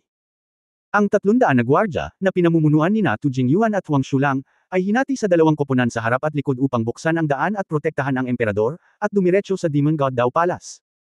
Ang paglalakbay ng 1,000,000 milya ay wala sa mga Diyos. Ang punto ay magkakaroon ng ilang mga mapanganib na lugar sa daan, kaya umalis si Yang Yian ng maaga. Ang 10 taon ay lubhang nakaka-relax, para lamang harapin ang mga hindi inaasahang problema na maaaring mangyari sa kalsada. Hindi kailangang mag-alala ni Yang Yian tungkol sa pagpaplano kung paano pumunta sa Demon God Palace. Si Huang Shulang ang may pananagutan sa mga problema kung anong mga mapanganib na lugar ang pupuntahan, kung paano maiiwasan ang mga ito, kung paano lumihis, at iba pa. Sa katunayan, nagsimulang maghanda si Huang Shulang para sa mga daan-daang taon na ang nakalilipas, at natagpuan ng ilang mga Diyos na naglakbay sa rutang ito, at ngayon silang lahat ay nasa bantay. Inisikaso na ni Huang Shulang ang lahat ng dapat niyang alalahanin. Dahil dito, mas nasiyahan si Yang Yian kay Huang Shulang. Para kay Huang Shulang, ito ang pinakamahusay na paraan para mabayaran niya ang kabutihan ng kanyang amo, at sa tingin niya ay responsibilidad din niya ito. Ito ay ganap na tungkulin ng isang military advisor at housekeeper. Siyempre, hindi humingi ng kredito si Huang Shulang kay Yang Yian para sa mga bagay na ito. Noon lamang siya nakatagpo ng mga problema sa kalsada at nalaman ni Yang Yian ang tungkol sa mga ito matapos itong lutisin ni Huang Shulang. Dahil dito, mas pinapahalagahan niya si Huang Shulang. Sa ganoong subordinate sa kanyang tabi, mas kaunti ang kanyang pag-aalala. Karaniwan, pagkatapos ng paglipad ng 10 araw, walang malalaking problema ang naganap, at nagpadala si Huang Shulang ng mga bantay upang ayusin ang mga maliliit na problema. Ngunit nakatagpo din siya ng unang problema sa kalsada. Sa araw na ito, lumipad si Huang Shulang at dumaong sa malawak na likod ng Teng Snake. Sina Yang at Yu Linglong ay parehong nakaupo sa likod ni Teng Snake habang nagmumuni-muni. Bamulong si Huang Shulang, guro. At unang tumawag. Binuksan ni Yang Yiu ang kanyang mga mata at sinabing, pero may mali ba? Bueno, sa unahan ay ang sikat na poisonous miasma area ng Eternal God Realm, na umaabot ng milyon-milyong milya. Kailangan nating dumaong at lumakad sa 100,000 milya. Dahil kakaiba ang nakakalason na miasma, mas mataas ang altitude, mas malakas ang kapangyarihan ng poisonous miasma. Sa lupa, ang kapangyarihan ng miasma ay medyo mahina, kaya kailangan natin ng lason. Sinabi ni Huang Shulang ang kanyang nalalaman. Sige, landing muna tayo. Si Yang Yian ay sinunod ang payo ni Huang Shulang nang walang pag-aalinlangan. Ang pagganap ni Huang Shulang sa daan ay napakaganda sa kanyang paningin. Dahil sinabi ito ni Huang Shulang, dapat talagang mapanganib ang eksklusibong domain na ito. Sa sandaling ito, habang nagsasalita, nakita rin ni Yang Yian ang kalangitan sa malayong lupain, na nagpapakita ng makulay na kulay, at ang mga daloy ng liwanag ay dumaloy diretso sa kalangitan. Tila hindi mabilang na mga flashlight ang bumaril mula sa lupa patungo sa langit. Ito ay napakaganda at maganda, ngunit alam din ni Yang Yian na kapag mas maganda ang hitsura nito, mas mapanganib ito. Ito ay din. Sa unang pagkakataon na narinig niya ang pangalan ng makamandag na domain ng miasma mula kay Huang Shulang. Natural na hindi pangkaraniwan ang maging unang mapanganib na lugar sa Eternal God Realm. Tamang mag-ingat sa lahat ng bagay. Gayunpaman, mayroong 10 taon, at maaari silang sumugod sa Demon God Dao pala sa loob ng 10 taon. Pagkatapos ay dumaong ang grupo at direktang lumitaw sa labas ng nakal-alasong domain ng miasma. Ano ang sinasabi ni Huang Shulang tungkol sa nakakalaso na domain ng miasma na ito? Tanong ni Yang Yian kay Huang Shulang habang nakatingin sa makulay na nakal-alasong miasma. Si Huang Shulang ay may plano ng maaga, at sumagot, Guro, ang nakakalaso na miasma sa poisonous miasma area ay kitang-kita, ngunit hanggat ang lason na miasma ay hindi lalampas sa 100 metro sa ibabaw ng lupa, ang aming mga bantay ay maaaring labanan ito. Ang mapanganib na bagay ay mayroong ilang mga nilalang sa lason na miasma, na maaari nating salakayin, at iba pa. Tahimik. Gayunpaman, walang magiging malaking problema kung hindi tayo gagawa ng inisyatiba upang pukawin sila. Napili na rin ng mga subordinate ang mga kandidato. May 3 God King sa guard team na ilang beses na tumawid sa poisonous miasma area. Pamilyar sila sa ruta. Naniniwala ako na walang magiging malaking problema. Mangyaring makatitiyak, Master. Tumango si Yang Yiu na may kasiyahan at sinabing, ito ang pinakamaganda. Okay, mag-usap tayo habang naglalakad. Oo, Master. Yumuko si Huang Shulang, at pagkatapos ay inutusan ang 3 hari ng Diyos na matagal nang napili na manguna. Ang grupo ay pumasok sa poisonous miasma area sa makapangyarihang paraan. Ang mga bundok sa puok na may lason na miasma ay napakalaki, may mga gubat at latian, at sila ay ganap na natatakpan ng 7 kulay na nakal-alasong miasma. Matapos makapasok, 100 metro lamang ang progreso, na hindi nakakaapekto sa paglalakad. Ang bawat isa ay nag-activate ng Divine Power Defense upang maiwasang maapektuhan ng nakal-alasong miasma. Parehong sinunod ni Yang Yiu at Yu Linglong ang payo ni Huang Shulang at pinaandar ang depensa upang maiwasan ang kaunting miasma na mahawakan sila. Bukod sa nakakalaso na lugar ng miasma, mayroon pa bang iba pang mga lugar na dapat nating bigyang pansin sa daan? Tanong ni Yang Yiu kay Huang Shulang habang naglalakad. Alam na ni Huang Shulang ang lahat ng mga tanong na ito at sumagot, Guro, bukod pa sa nakakalaso na lugar ng miasma, kailangan nating dumaan sa walang nakatirang disyerto, at ang huling link ay ang tiwangwang na dagat. Ang 3 lugar na ito ay lubhang kakaiba at mapanganib. Narinig ko na kahit ang isang malakas na tao sa antas ng isang Diyos ay maaaring mahulog anumang oras kung siya ay sawi. Ngunit sila ay may 3 mga lugar na nag-aalala. Mga miyembro ng ating bantay basta't mag-iingat kayo, walang magiging malaking problema. Tumango si Yang Yiu at wala nang sinabi pa, ngunit bamulong siya sa kanyang puso, sana mas maging maswerte pa ako. Kabanata 2679 na uhaw sa dugo na Soul Bug. Si Yang Yian ay hindi lubos na umasa kay Huang Shulang o sa mga gwardya na ito. Pagkatapos ng lahat, ang kanyang lakas sa paglilinang ay limitado. Kung may makapangyarihang nilalang na talagang lumitaw, kailangan niyang umasa sa kanyang sarili sa huli. Naniniwala siya na isang bagay ang palaging magiging katotohanan, iyon ay ang lakas. Anumang kakaibang nilalang na lumitaw ay madudurog sa harap ng ganap na lakas. Ayon kay Huang Shulang, aabutin ng 1 taon para maayos na makalabas sa poisonous miasma area, at ito ay walang anumang aksidente. Kung may lumitaw na mga nilalang, aabutin ito ng higit pa sa oras na ito.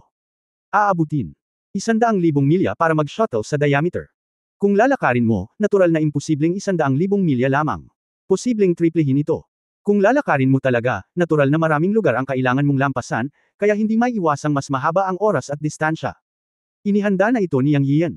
Ang unang 3 buwan ay karaniwang makinis. Kahit na may ilang mga problema, ang mga gwardya ay maaaring malutas ang mga ito. Ngunit pagkatapos ng 3 buwan, sa wakas ay nakatagpo siya ng unang mas mahirap na problema. Siyempre, ang mahirap na ito ay tumutukoy sa problema na hindi malulutas ng mga gwardya. Isang sigaw ang umalingaw sa harapan. Nagbago ang mukha ni Huang Shulang at nauna siyang sumugod.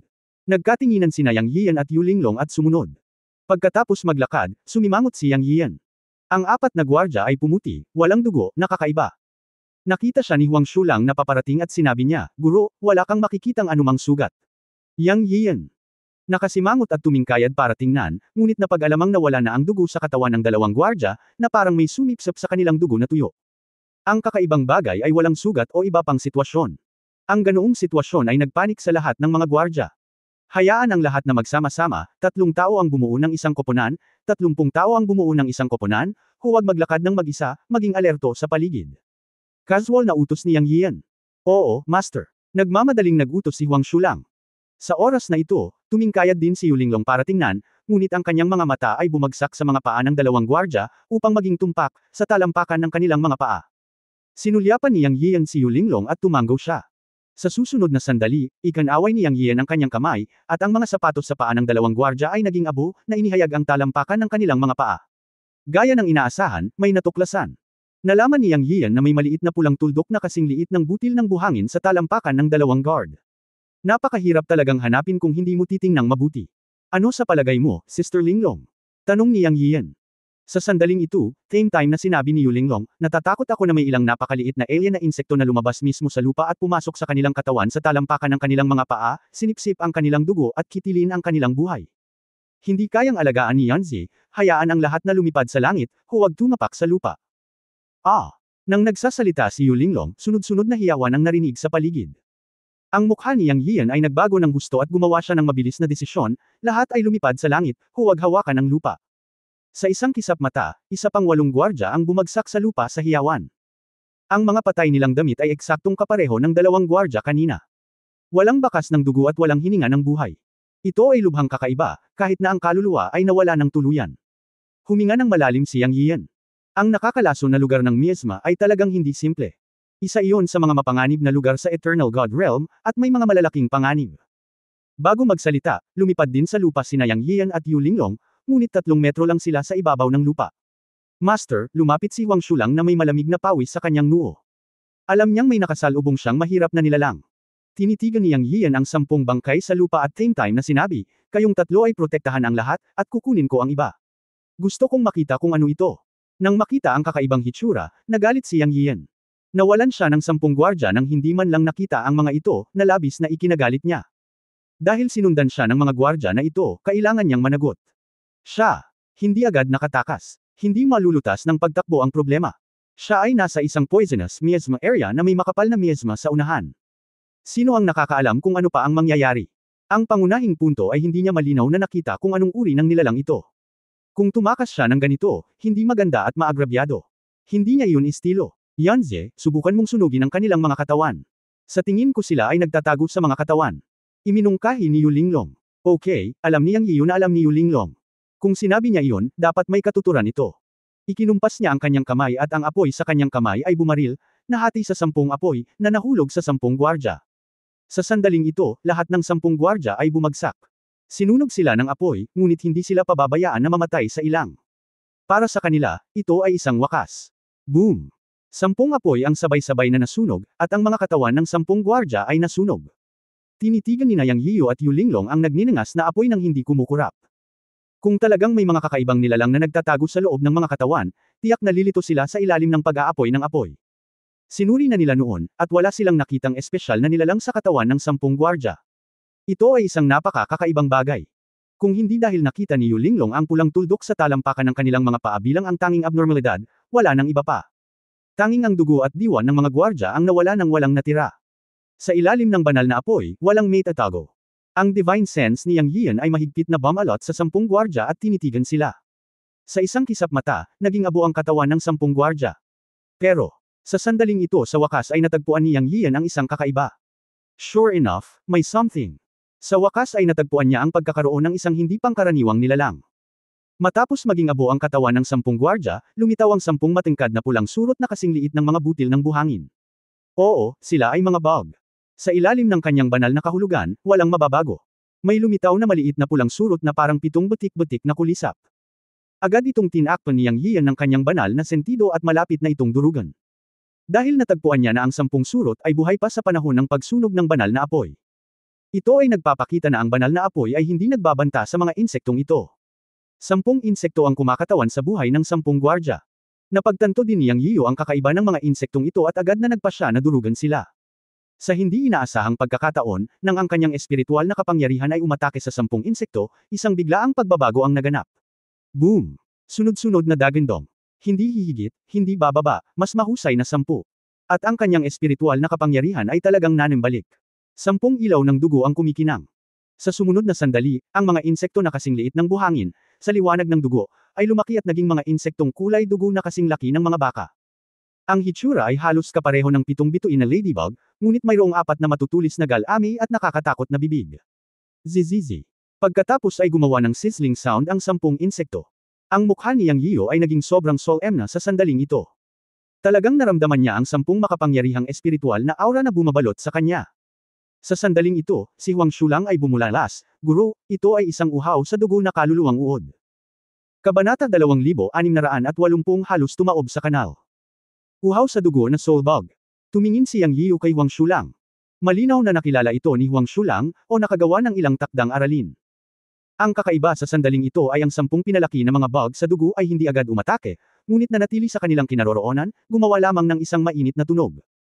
Mabilis na tumugon si Huang Shulang, Guru, ang uhaw sa dugo na uod na kaluluwa ay ang pinuno ng 10 pangunahing alien na insekto sa lason na lugar ng miasma. Nilalamon nito ang kakanyahan, dugo, at kaluluwa, at imyon sa kapangyarihan ng mahika. Kapag ang ganitong uri ng alien na insekto ay damaykit sa katawan, maaari itong mabuhay sa katawan ng tahimik, at lalamunan ng napakaikling panahon, dugo, at kaluluwa. Ito ay tinatawag na nemesis ng mga Diyos, at kilala rin bilang ang nababagong insekto. Ang katawan nito ay maaaring malaki o maliit, at ito ay lubhang mahirap pakitunguhan. Karaniwang daan-daan sila sa isang grupo, at magkakaroon ng haring insekto sa kanila. Sila, karaniwang nagtatago sa lupa at lupa. Hanggat ang sinumang may buhay na nilalang ay lalapit, o hakbang sa kanilang teritoryo, sila ay aatake. Dapat tayong tumuntong sa teritoryo ng uhaw sa dugong uod ng kaluluwa. Tina-target ng ang bagay na ito ng tahimik at mahirap ipagtanggol, Master, natatakot kami na kami ay nasa malaking problema. Ang lahat ng ito ay dahil sa aking kapabayaan. Kung ganoon, bakit mag-aaksaya ng oras sa pakikipag-usap, umalis na tayo dali, sigaw ni Teng Shi sa malakas na boses. Mapait na ngumiti si Huang Shulang, hindi ka makakatakas. Ang bilis ng mga uhaw sa dugo ng mga uod na kaluluwa ay lumampas sa bilis ng liwanag. Lubos nilang lalamunan ang biktima na kanilang pinupuntirya, kung hindi ay patuloy silang maghahabol. Tanging sa paghahanap ng haring uod at pagpatay dito ay maaalis mo ang mga uhaw sa dugo ng mga uod na kaluluwa. Ang gayong kakaibang mga insekto ay maaaring maging malaki o maliit na may kamalayan, at ang mga ito ay may espiritual na kahirapan sa maliit o maliit. Maaari silang maghalo sa paligid, kaya't mahahanap mo lamang ang haring uod at mapatay ito. Paano mo ito nagawa, Huang Shulang? Hayaan ang lahat na mahulog sa isang napakapanganib na lugar. Sumpa ni Teng Snake. Sumimangot si Yang Yiu at sinabi sa malalim na boses, Teng Snake, tumahimik ka. Hindi niya gusto si Teng Snake dahil sa pagiging maingay at nakakagambala sa kanyang isipan. Natural, alam din niya na hindi si Huang Shulang ang may kasalanan. Aksidente lang at malas ang makatagpo ng mga kakaibang insekto. Sa katunayan, mahusay ang ginawa ni Huang Shulang sa daan. Ngayong lumitaw ang problema, dapat itong malutas. Huwag sisihin ang isa't isa. Sa pagtingin kay Huang Shulang, nagtanong si Yang Yiu, may kahinaan ba ang uhaw sa dugo na kaluluwa? Naniniwala siya na ang anumang buhay na nilalang ay may mga kahinaan, At imposibleng maging isang walang putol na pag-iral. Kung talagang hindi magagapi, hindi ito buhay na nilalang. Gaya ng inaasahan, sinabi ni Huang Shulang, oo. Natatakot sila sa apoy, ngunit ang ordinaryong banal na apoy ay walang silbi laban sa uhaw sa dugo ng mga uod ng kaluluwa. Hindi ito makakasakit sa kanila. Apoy ng langit at lupa. Ungol ni Yang Yiyo. Sa madaling salita, ito ay tanong pa rin ng kapangyarihan ng apoy. Ngayon lang, ginamit niya ang sarili niyang banal na apoy para sunugin ang katawan ng 10 gwardya at sinunog ang uhaw sa dugo ng mga uod ng kaluluwa. Ito ay nagpapakita na ang apoy ay talagang ang kaaway. Ngunit sa kabilang banda, ang banal na apoy na kanyang pinakawalan ay hindi nakasakit sa alinmang uhaw sa dugo ng mga uod ng kaluluwa. Sa kasong ito ay natural dahil ang kanyang banal na apoy ay hindi sapat na makapangyarihan. At dahil sinabi ni Huang Shulang na kailangan niya ng langit at lupang apoy, dapat ay naroon ka na. Wala sa kanya ang natural na apoy na nabuo ng langit at lupa, ngunit mayroon siyang mas malakas na apoy sa langit na mas malakas kaysa sa banal na apoy. Ang susi sa Sky God City ay mismong isang malakas na artifact ng katangian ng apoy, na naglalaman ng makalangit na apoy. Kapag ito ay inalagaan sa katawan, ang kapangyarihan ng katangian ng apoy ay tumataas, at ito ay sandali lamang bago ang banal na kaharian ng apoy ay itinaas sa makalangit na apoy. Siyempre, ang Sky God City ang pinakamalaking tool para sa pagtitipon ng Heavenly Fire. Ang Heavenly Fire ng Sky God City ay napakalayo para ipadala niya, ngunit gamit ang susi ng God City, magagamit pa rin niya ang Heavenly Fire, dahil ang susi ng God City ay naglalaman ng makapangyarihang Heavenly Fire. Lagi kong kayang labanan ang iyong banal na Fire Array Defense, ipaubaya sa akin ang mga uhaw sa dugo na kaluluwa. Ipinaliwanag ni Yang Yiyan, at mayroon siyang ilalim na linya sa kanyang puso sa sandaling ito. Pagkatapos ng lahat, siya ay isang Peak God Emperor, at hindi siya natatakot sa ilang mga insekto. Sa kanyang mga mata, napakalakas ng mga insektong ito, ngunit tiyak na hindi sila matatakot. Ang tanging nilalang na talagang nakakatakot sa kanya ay ang mga may isip. Para sa mga nilalang na walang isip, ang pinakamalaking bagay ay maging mas malakas ng kaunti. Kung tutusin, hindi sila kapantay ng mga naliwanagan at matatalinong nilalang. Sa itaas ng kalangitan, si Teng Shi, Yu Linglong at iba pang 300 gwardya ay bumuo ng isang formasayon, na ang banal na apoy ang pangunahing puwersa, at pinakawalan ang Divine Fire Barrier Formation. Kahit na ito ay hindi makalangit na apoy o kakaibang apoy, ang banal na apoy ng daan-daang tao sa formasayon ay lubos na makapangyarihan. Walang problema na labanan ng uhaw sa dugo ng mga uod ng kaluluwa. Gaano man kalakas ang uhaw sa dugo ng mga uod ng kaluluwa, hindi sila makakalusot sa Divine Fire Formation ng sabay-sabay. Si Yang Yiyo ay nasuspine ng 3 metro sa ibabaw ng lupa, nakatitig sa 10 uhaw sa dugo na kaluluwang uod na 12-dosenang metro ang layo. Ayon kay Huang Shulang, ang mga uhaw sa dugo ng mga uod ng kaluluwa ay dapat na isang pangkat ng daan-daan, at dapat mayroong isang haring uod na namumuno. Kung nais mong mapupuksa ang uhaw sa dugo ng mga uod sa kaluluwa, kailangan mong patayin ang hari ng uod. Ngunit hanggang ngayon, hindi pa rin nagpapakita ang haring uod. Ang 10 uhaw sa dugo na kaluluwang uod na lumamon sa 10 gwardya ay naging kasing laki ng mga baka matapos masunog ng kanyang banal na apoy, ngunit hindi sila umatake. Naramdaman na lang nitong lahat sila ay nakatingin sa kanya. Ayon sa kanyang karanasan, tiyak na naghihintay sila sa haring uod na magbigay ng utos. Hindi siya nagmamadali, at pinagmasdan niyang mabuti ang paligid upang mahanap ang pagkakaroon ng haring uod. Naniniwala siya na lalabas ang haring uod. Zizizi. Makalipas ang mga ilang minuto, ang 10 uhaw sa dugo na kaluluwang uod sa paningin ay nagsimulang gumawa ng pangalawang alon ng mga tunog. Ang Dragon Slaying Sword sa kamay ni Yang Yiyan ay kumislap, at direktang naglunsad siya ng pag-atake. Cut! Ang espada ay ibinaba, at ang kalawakan ay yumanig. Gusto niyang makita kung gaano kalakas ang 10 alien na insekto. Bagamat hindi nagalit si Yang Yiyo matapos patayin ang 10 sa kanyang mga gwardya, na i-blacklist na niya ang mga uhaw sa dugo na soulbug na lumitaw at gustong patayin silang lahat. Boom boom boom. Habang naglalaslas siya gamit ang kanyang espada, biglang lumipad patungo sa kanya ang 10 uhaw na uhaw sa dugo. Gayunpaman, ang kanyang sword energy ay kumislap at gumawa ng mapurol na tunog. 10 uhaw sa dugo ng mga bug sa kaluluwa ang sumabog sa liwanag ng dugo. Hehe, yan lang ang kaya mo, bluff lang. Hindi inaasahan ni Yang Yiyo na ang 10 uhaw sa dugo ng mga bug ng kaluluwa ay direktang nilaslas ng kanyang espada at lahat ay sumabog sa ambon ng dugo, na madaling masugatan. Katatapos lang niyang magsalita, hindi niya inaasahan na biglang sumambulat ang Chen Kunpot sa kaliwang braso niya ng may mainit na kapangyarihan. Malinaw niyang naramdaman na muling gumagalaw ang Han Yuan Chi. Bigla siyang nakaramdam ng matinding sakit sa kanyang ulo na parang sumabog. Ngunit nalaman niyang 10 maliliit na pulang agos ng hangin ang dumiretso sa dagat ng mga banal na kaluluwa. Ito ay hindi. Hanggang sa oras na ito na nag-react si Yang Yiyo at napagtanto na siya ay nasa problema. Namamanhid ang kanyang anit at tumindig ang kanyang balahibo. Nakakita siya ng 10 maliliit na agos ng pulang-pula na hangin, na 10 uhaw sa dugo ng mga uod ng kaluluwa. Ang kanilang mga katawan ay mahina, ngunit pagkatapos na putulin ang kanyang espada, sila ay direktang naging isang estado ng espiritu at pumasok sa kanyang dagat ng kamalayan, at aktwal na inatake ang kanyang primordial na espiritu ng direkta. Talagang natakot si Yang Yiyo sa sandaling ito. Sa kabutihang palad, automatikong naramdaman ng Chen Kunpot ang panganib at pinrotektahan ang amo nito. Ang Han Yuanqi ay nagkusa na umatake. Sa panahong ito di niya nalaman na may mga makakapal na insektong kulay dugo sa paligid niya, hindi lang daan-daan, kundi 10,000 libo. Ang gininto ang liwanag ng Han Yuanqi sa dagat ng kamalayan ay kumislap, at direktang sumangaw ang 10 uhaw sa dugo na kaluluwang uod na umatake sa primordial spirit. Panganib na pakikipag-ugnayan. Evil creature, malapit na tawag yan. Nagpakawala ng mahabang hininga si Yang Yiyo, at halos tumaob sa kanal.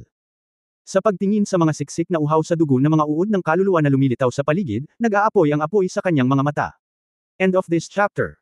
Pahingi naman ng like, share at subscribe mo na rin para updated ka sa susunod na kabanata. Salamat.